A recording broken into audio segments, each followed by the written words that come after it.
একবার হজরত ইব্রাহিম আলাইসাল্লাম নামাজে দাঁড়িয়ে আল্লাহ তাআলার গভীর ধ্যানে মগ্ন রয়েছেন।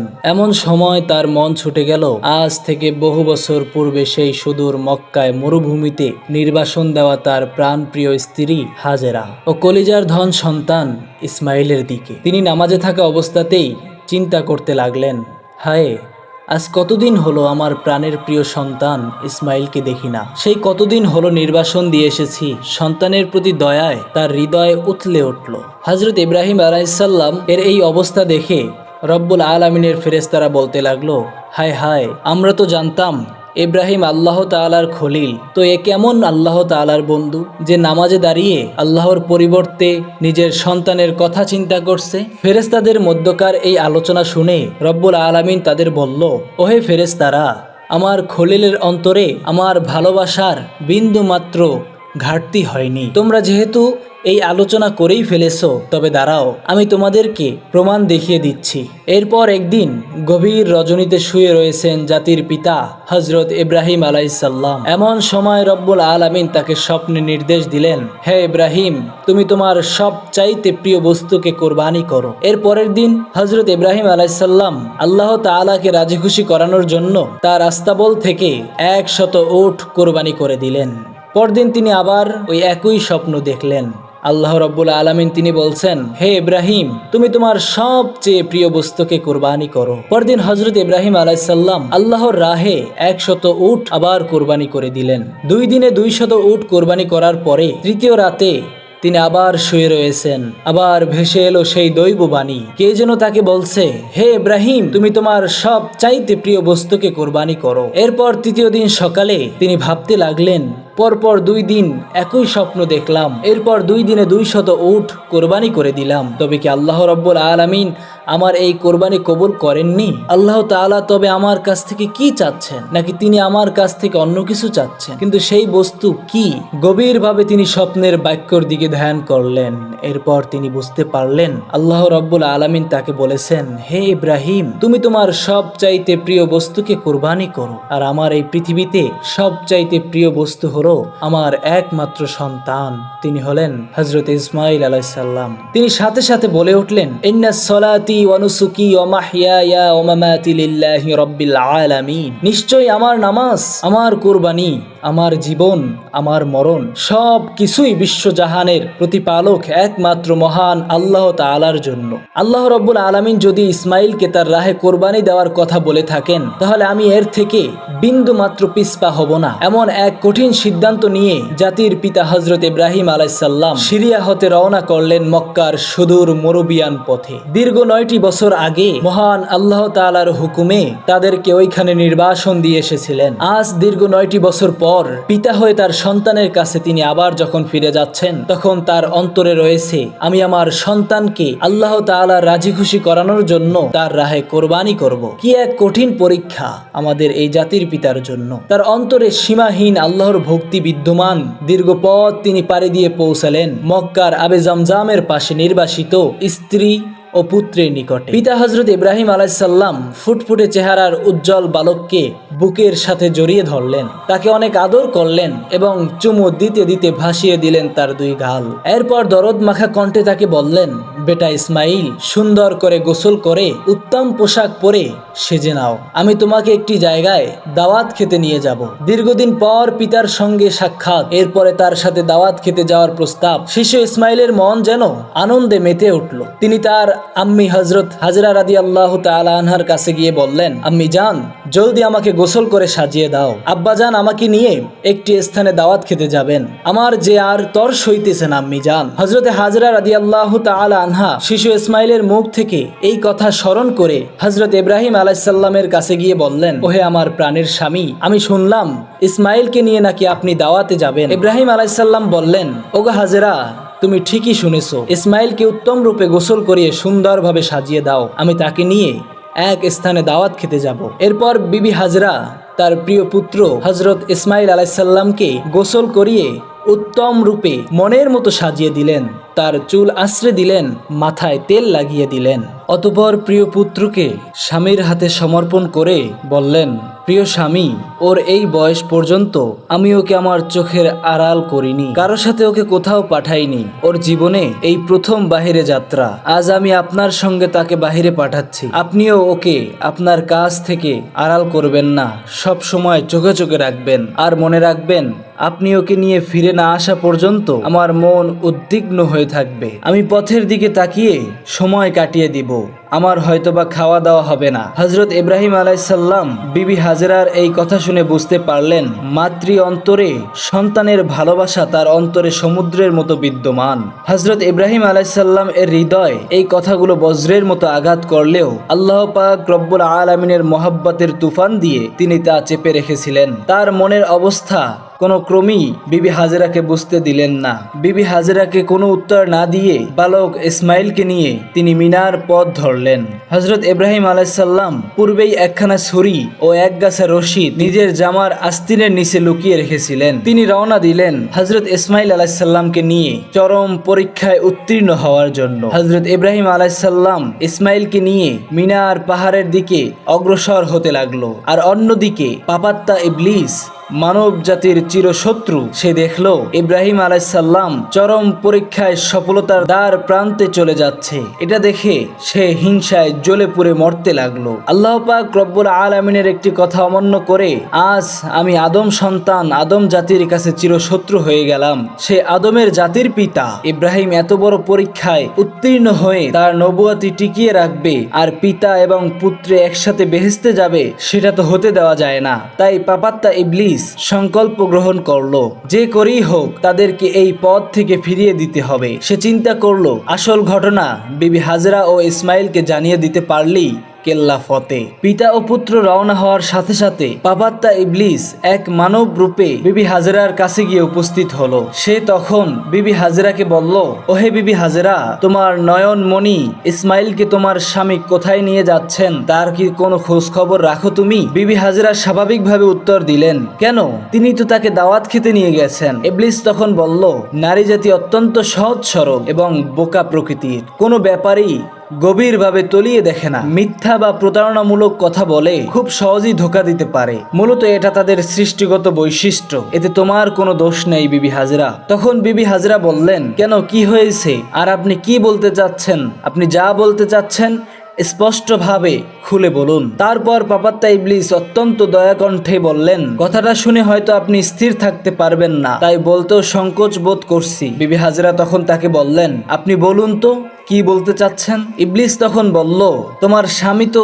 তোমার পুত্রকে জবেহ করতে নিয়ে যাচ্ছেন। বিবি হাজেরা তখন ইবলিসের কথা শুনে বিরক্ত হয়ে বললেন, কে তুমি আর কি তোমার পরিচয়? তুমি আমার স্বামীর বিরুদ্ধে এই সমস্ত কথা কি উদ্দেশ্যে বলতে এসেছো? পিতা কি তার নিজ পুত্রকে কোনোদিন জবেহ করতে পারে? এমন অসম্ভব কথা বলে তুমি কি প্রতারণা করতে এসেছো? আমি বুঝতে পেরেছি তুমি কোনো মানুষ নও, তুমি মানুষ রূপে একজন ইবলিস। এই মুহূর্তে তুমি এখান থেকে দূর হয়ে যাও। ইবলিস তখন বলল, হাজেরা, তোমার এই কথা আগামীকাল কোথায় থাকবে সেটা দেখা যাবে। তুমি তখন নিজেই দেখতে পারবে এবং বুঝতে পারবে যে তোমার স্বামী তোমার পুত্রকে জবেহ করে দিয়েছে। তখন তুমি জানবে আমি তোমাকে সত্য সংবাদ দিতে এসেছিলাম নাকি ধোঁকা দিতে এসেছিলাম। তুমি যে বলছো পিতা হয়ে নিজের পুত্রকে কেউ কি জবেহ করতে পারে, কথাটা অবশ্যই সত্য। এজন্য তোমাকে আসল ঘটনাটি খুলে বলতে হয়। বিবি হাজেরা তখন বললেন, আবার আসল ঘটনা কি? ইবলিস তখন বলল, আল্লাহ তাআলা তোমার স্বামীকে নির্দেশ দিয়েছেন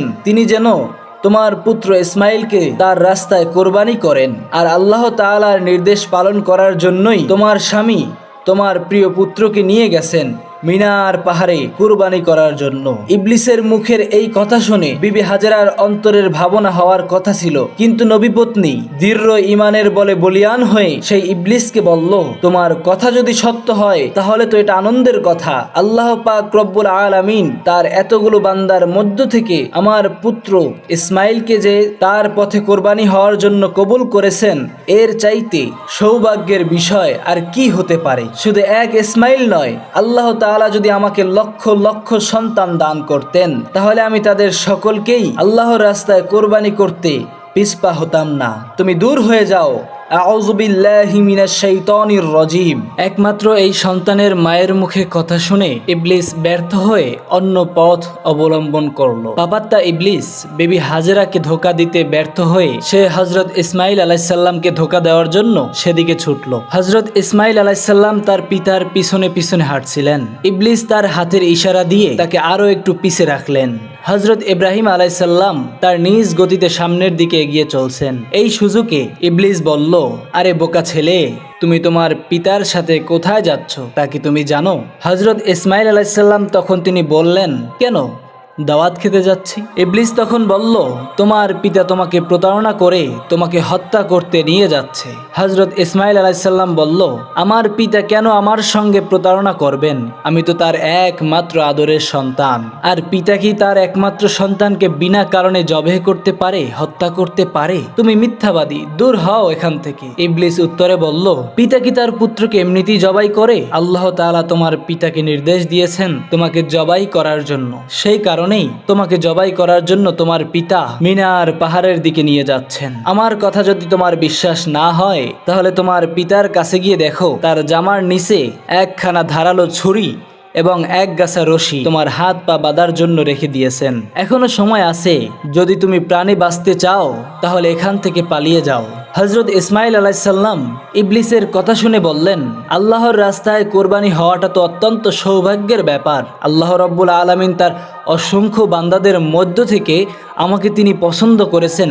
এর চাইতে আনন্দ ও সৌভাগ্যের বিষয় আর কি হতে পারে? রব্বুল আলামিন যদি আমাকে লক্ষ লক্ষ জীবন দান করতেন তাহলে সেই লক্ষ লক্ষ জীবন দানকেও আমি তার জন্য কোরবানি হতে পিছপা হতাম না। আমি জানি তুমি মরদুদ শয়তান ইবলিস, এখন এখান থেকে দূর হয়ে যাও। এই বলে হযরত ইসমাইল আলাইহিসসালাম ইবলিসের দিকে পাথর নিক্ষেপ করলেন এবং তাকে সেখান থেকে তাড়িয়ে দিলেন। হযরত ইব্রাহিম আলাইহিসসালাম তার পুত্র ইসমাইলকে নিয়ে মিনার প্রান্তে পৌঁছে গেলেন। তাফসিরে রুহুল মাআনিতে রয়েছে, ইসমাইল আলাইহিসসালামকে জবেহ করার পূর্বে ইব্রাহিম আলাইহিসসালাম তার সঙ্গে পরামর্শ করে নিতে চাইলেন। আর কুরআনুল কারীমের ভাষায় হযরত ইসমাইল আলাইহিসসালাম তার পুত্রকে বললেন, ইয়া বুনাইয়া ইন্নী আরা ফিল মানাম আন্নী আযবাহুকা ফানজুর মাযা তারা, অর্থাৎ, হে বৎস, আমি স্বপ্নে দেখেছি আমি তোমাকে জবেহ করছি, এখন তোমার অভিমত কি? হযরত ইসমাইল আলাইহিসসালাম বললেন, ইয়া আবাতিফ আল মা তুমার সাতাজিদুনি ইনশাআল্লাহু মিনাস সাবিরিন। হে পিতা, আপনি যা আদিষ্ট হয়েছেন তাই করুন, ইনশাআল্লাহ আপনি আমাকে ধৈর্যশীলদের মধ্য থেকে অন্তর্ভুক্ত পাবেন। হযরত ইসমাইল আলাইহিসসালাম এর জবাবে ইব্রাহিম আলাইহিসসালাম অত্যন্ত খুশি হয়ে গেলেন। হযরত ইসমাইল আলাইহিসসালাম তখন ইব্রাহিম আলাইহিসসালামকে বললেন, আব্বাজান,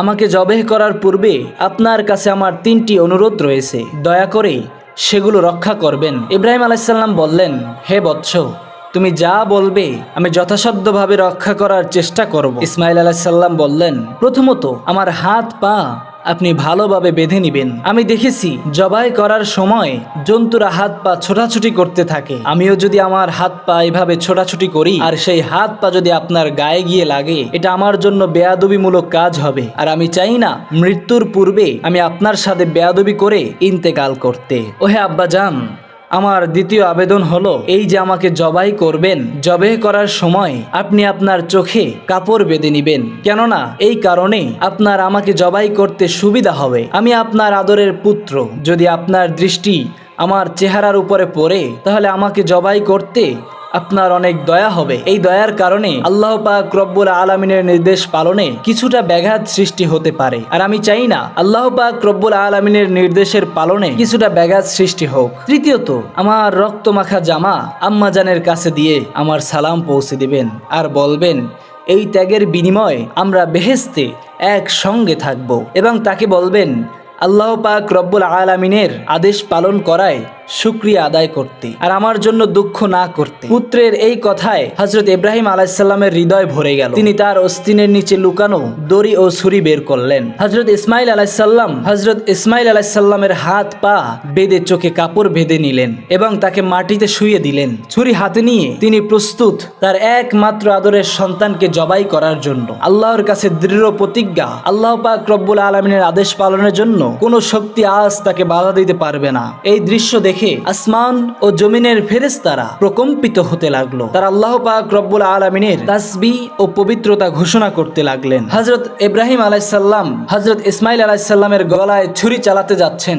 ঠিক তখনই আল্লাহ পাক রব্বুল আলামিন ছুরিকে নির্দেশ দিলেন, হে ছুরি, খবরদার, ইসমাইলের গলার একটি পশম পর্যন্ত তুমি কাটবে না। যদি তুমি কাটো তাহলে তোমার জন্য জাহান্নামের আগুন নির্ধারিত হয়ে যাবে। হযরত ইব্রাহিম আলাইহিস সালাম বিসমিল্লাহ বলে ছুরি চালালেন, কিন্তু ছুরি আল্লাহ পাক রব্বুল আলামিনের নির্দেশ পেয়ে ইসমাইলের গলার একটি পশম পর্যন্ত কাটলো না। তিনি বরাবর চেষ্টা করলেন, কিন্তু কিছুতেই গলা কাটতে পারলেন না। হযরত ইসমাইল আলাইহিস সালাম বললেন, আব্বাজান, সম্ভবত আমার প্রতি স্নেহের কারণে আপনি জোরে ছুরি চালাতে পারছেন না। আপনার সমস্ত শক্তি দিয়ে ছুরি চালান। আমরা যদি আল্লাহ পাক রব্বুল আলামিনের আদেশ পালনে ব্যর্থ হই, তাহলে কাল কিয়ামতের ময়দানে আমাদেরকে আল্লাহ পাক রব্বুল আলামিনের কাছে জবাবদিহি করতে হবে। হযরত ইব্রাহিম আলাইহিস সালাম পুনরায় সর্বশক্তি দিয়ে ছুরি চালালেন, কিন্তু তবুও ছুরি তার গলার একটি পশমও কাটলো না। তিনি বিরক্তি হয়ে ছুরিটি ছুঁড়ে ফেললেন। ছুরিটি গিয়ে লাগলো একটি পাথরের সঙ্গে, সাথে সাথে পাথরটি দ্বিখণ্ডিত হয়ে গেল। সুবহানাল্লাহ। তিনি ছুরিটি তুলে নিয়ে আবার চেষ্টা করতে যাচ্ছিলেন। ঠিক তখনই আল্লাহ পাক রব্বুল আলামিন হযরত জিবরাইল আলাইহিস সালামকে নির্দেশ দিলেন, ওহে জিবরাইল, এখনই তুমি বেহেশত থেকে একটি দুম্বা নিয়ে যাও, ইসমাইলকে সরিয়ে তার জায়গায় দুম্বাটি রেখে দাও। জিবরাইল আলাইহিস সালাম চোখের পলকে বেহেশত থেকে একটি দুম্বা নিয়ে এসেছেন এবং হযরত ইসমাইল আলাইহিস সালামকে সরিয়ে তার জায়গায় দুম্বাটি রেখে দিলেন। হযরত ইব্রাহিম আলাইহিস সালাম ছুরি চালালেন আর দুম্বাটি কুরবানি হয়ে গেল। শেষে তিনি বললেন, আলহামদুলিল্লাহ।